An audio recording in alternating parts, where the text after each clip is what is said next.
It's not. I've left promotional bookmarks. Outstanding. Thank you for that. Brian's presentation is titled "It's All in Your Mind: Comparing the Personal and Representational Depictions of Obsessive-Compulsive Disorder in the House That Jack Built and As Good as It Gets."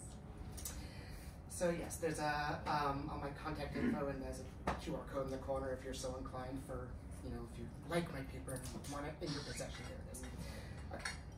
So, anyone with OCD will tell you it is never more frustrating or insulting than when someone says, "Oh, I'm a little OCD." Reducing OCD to a mere peculiarity is like saying one suffers from a little dwarfism or one has a little cancer. As a teenager, I would experience a crippling fear of running someone over as I was driving down a road. Of course, in my mind, I knew I had done no such thing. Nevertheless, I had to retrace my steps and drive the same route over and over again to ensure myself that I was not leaving behind a dead body in the road. This ritual sounds baseless, almost comedic when said out loud. However, in the moment, it was very, very real.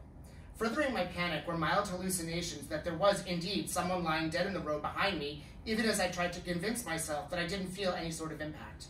For years after I had gotten this particular obsession under control, whenever I would drive a car, I would always leave a small object, keys, sunglasses, or a book, on the passenger seat with the comprehension that if the car was to run someone over in the road, the impact would cause the object to fly off of the seat. This visual indicator was meant to provide me with the confirmation that everything was okay, since I couldn't necessarily rely upon my own recollection. I didn't know much about Lars von Trier's The House That Jack Built before I sat down to stream it, other than that A, it generated mass walkouts at the 2018 Cannes Film Festival, B, it concerned a serial killer, and C, it starred Matt Dillon.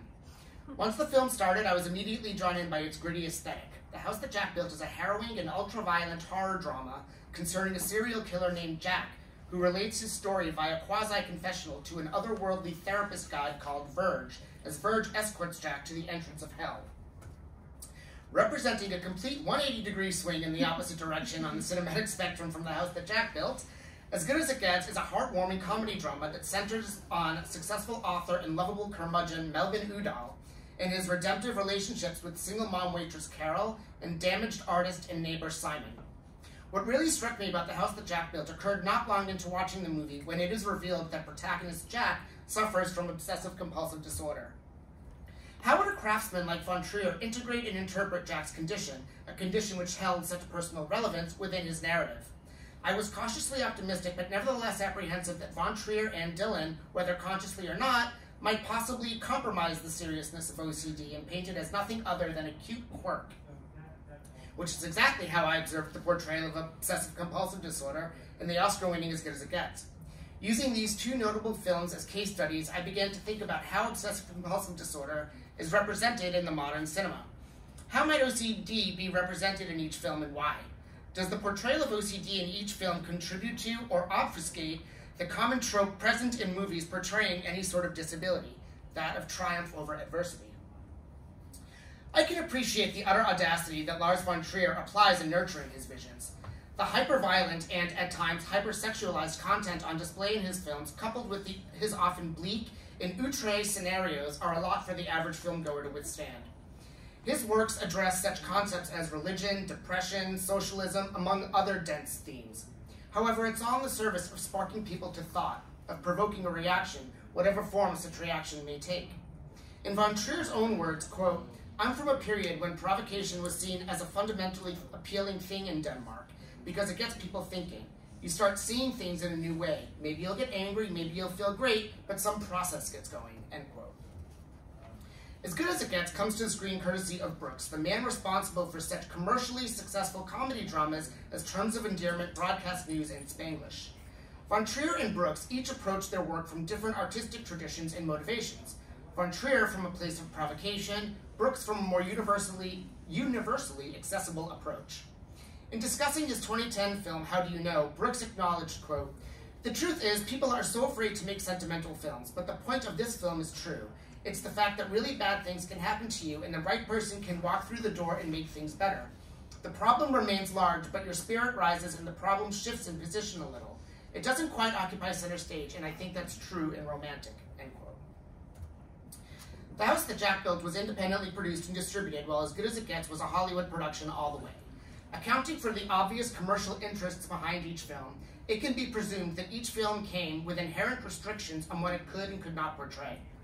The producers who backed von Trier's film would have undoubtedly been aware that they were collaborating with such a polarizing filmmaker.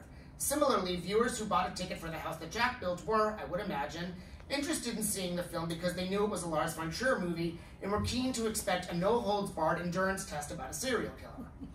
It is not unreasonable, then, to assume that von Trier enjoyed a lot more freedom by virtue of his independent production, in which to highlight the harrowing mental state that can accompany an OCD mania. By contrast, if the filmmakers behind As Good As It Gets went too far in depicting the mental anguish that, in a more hard-hitting film, Melvin likely would endure, the movie might have run the risk of alienating moviegoers who had come to see a heartwarming PG-13 rated movie. The two films' respective depictions of OCD and the stress it inflicts upon those who suffer from it might then be perceived as a result of each film's genre relative to each film's fiscal circumstances. Within the realm of the cinema, it could be argued that mental illness is ordinarily shown as either tragically frightening, such as Frances in Girl Interrupted, or endearing, like in Garden State or Benny and June. Once in a while, a picture will come along that will attempt a tonal fusion between the horrifying and the uplifting, like One Flew Over the Cuckoo's Nest. Artistic genres are, of course, amenable to overlap and hybridization. You've heard of the romantic comedy, the musical fantasy, the sci-fi thriller, etc.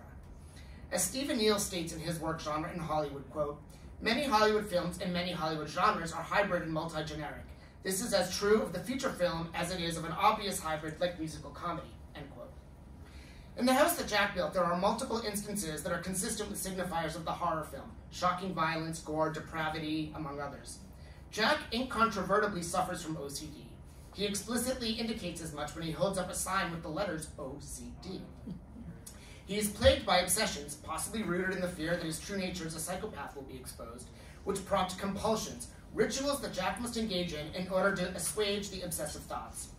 As Good As It Gets is unquestionably a comedy drama, as evidenced by several generic signifiers within, such as peppy music and a bright, colorful palette. Melvin's mental illness is an extension of his miserly character and allows him to be perceived as more of a lovable curmudgeon. The physical look of the film is sunshiny and polished, and the screenplay is peppered with social comedy indicants of a spirited story, in contrast to the stark, bleak palette and handheld shakiness used to evoke an air of unease in the House That Jack Built.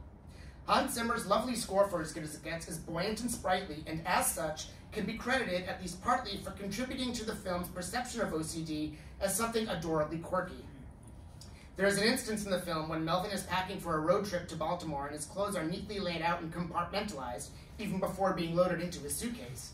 The accompanying soundtrack to this scene is of the breezy and relaxed sort one might observe, for example, in an early Woody Allen movie. Thus, the common thread linking The House That Jack Built and As Good As It Gets is the dramatic component. With the dramatic element in place as a foundational narrative framework, to depict Jack's disorder as anything but grossly upsetting would be contrary to the generic horror categorization of the film. If von Trier had chosen to stage Jack's OCD for drollery or sympathy rather than abject revulsion, The House That Jack Built would have been more accurately described as a comedy drama, more along the lines of the Brooks film. A major consequence of OCD is that it hinders an individual's ability to function normally on a personal, social, and routine level. In Jack's case, the more time he spends checking and rechecking that a character's house is properly devoid of any indication of his presence, the more Jack reduces his chances that he will flee the crime scene unnoticed. In fact, Jack spends so much time in a particular character's home after murdering her that he ends up enduring a woefully stressful confrontation with a police officer.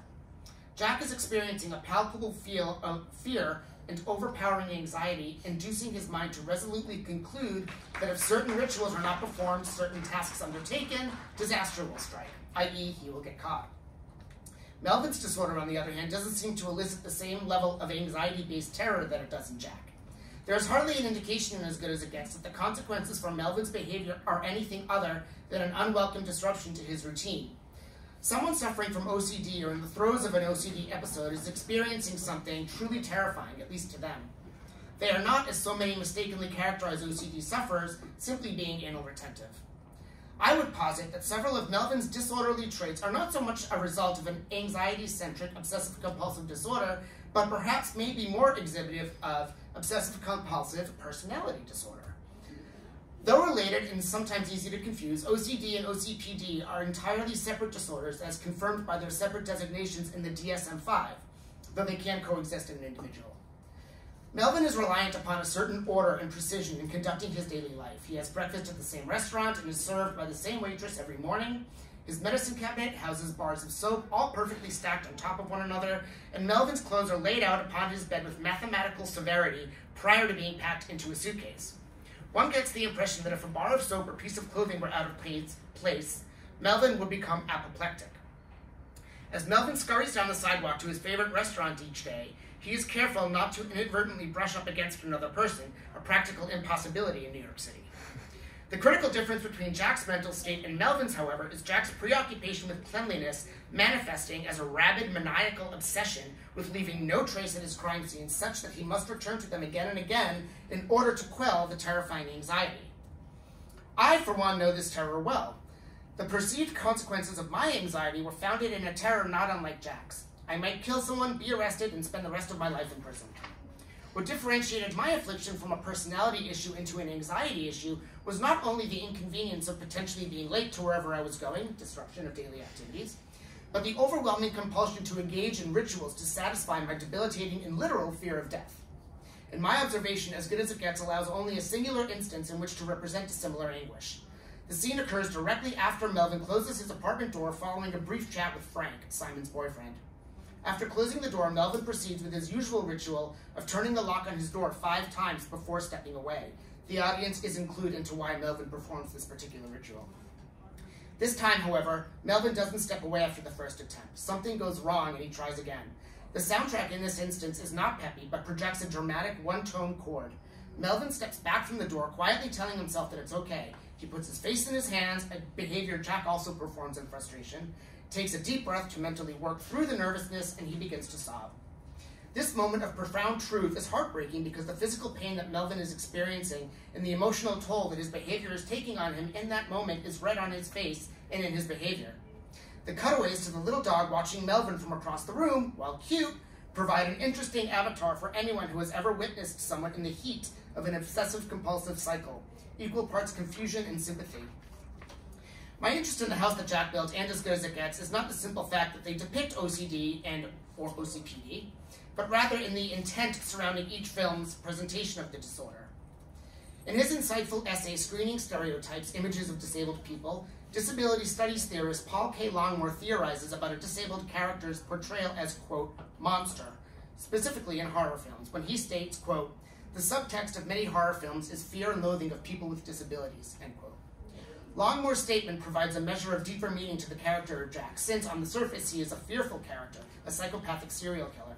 But Jack's affliction with OCD allows us to assign a level of karmic projection onto him for committing such loathsome actions.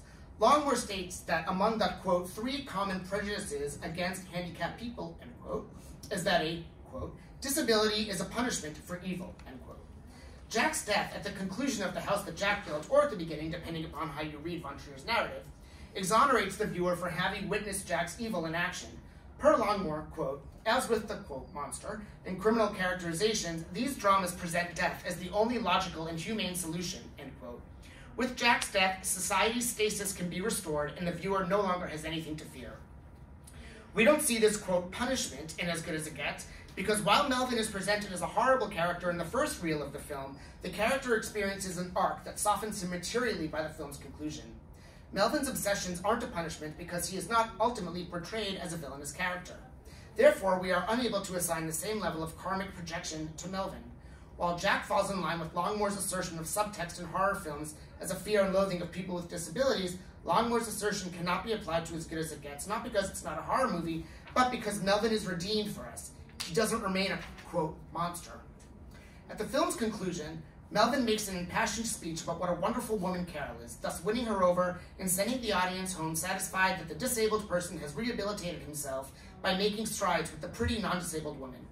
Disability studies academics Thomas B. Hexema and Christopher R. Smith postulate that critics approaching their work through the lens of disability studies would actually bemoan this, quote, pity approach to disability that is heralded in many sentimental or melodramatic films, such as As Good as It Gets.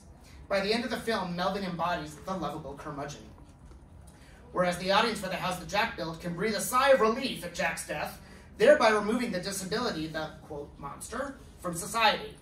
The audience, for as good as it gets, is allowed to reward itself for having endured Melvin's disability as he turns a corner and embarks on a likely romance with Carol, thereby removing any discomfort Melvin's disability might have caused for abled audiences. Either way, in both the horror drama and the comedy drama, the audience is freed from having to bear witness to a disabled person any longer. Quote, the non-disabled audience is allowed to avoid confronting its own fears and prejudices. I saw As Good as It Gets in the theater upon its release in 1997.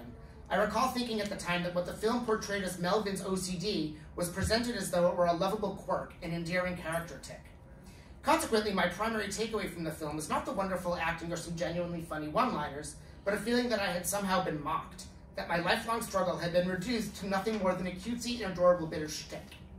There was nothing cutesy and adorable about the countless times as a teenager that I got into and out of bed at night before finally willing myself to stay put, or washing my hands to the point of rawness where my knuckles would crack and bleed, or driving around town with my eyes concentrated on the rearview mirror rather than on the road in front of me for fear that I would accidentally run over someone and not feel it. But when we view both The House That Jack Built and As Good as It Gets in the context of generic film, there is no conceivable way in which the two movies could present their characters' afflictions in a tonally similar manner. Jack's frustration and totally accurate exasperation that accompanies an OCD episode is more harrowing and visceral, in part due to the generic conventions of a horror film. On the other hand, presenting a character, even a character as ultimately terrible as Melvin Udall, in a highly commercial comedy drama and indulging popular presumptions about obsessive-compulsive disorder actually does a disservice to OCD sufferers. Hexaman and Smith put forth as much, quote, we believe that it is inaccurate and insufficient to characterize cinematic depictions of disability as primarily negative and stereotypic, end quote. Therefore, once we remove the element of genre, the fear and agitation that Von Trier and Dylan instill in Jack's OCD proves to be a more accurate representation of the disquietude of obsessive-compulsive disorder.